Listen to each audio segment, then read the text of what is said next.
My series on Christ's New Covenant doctrine is proving very popular, and I am greatly encouraged by the comments people are leaving. Thank you. Christ's New Covenant was established at his atoning death on the cross. The Old Covenant was brought to an end, signified by God splitting the temple veil in two at the moment Jesus died. Further, the destruction of Jerusalem in 70 AD revealed God's judgment on those who until then were referred to as the chosen people.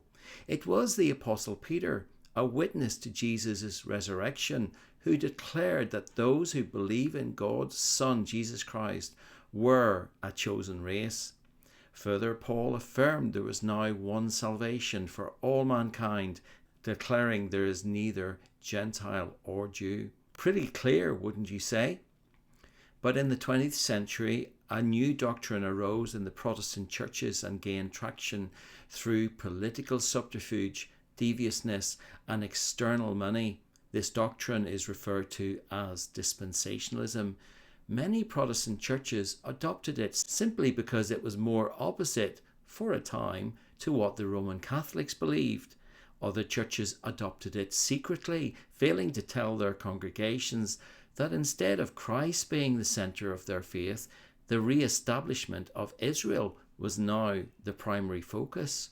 The pastors in these churches are taught at seminary that the church age is simply an interlude to the seventh of God's dispensations, which was to be the restoration of the Israeli people in the promised land, a restoration which would lead to all Israel being saved.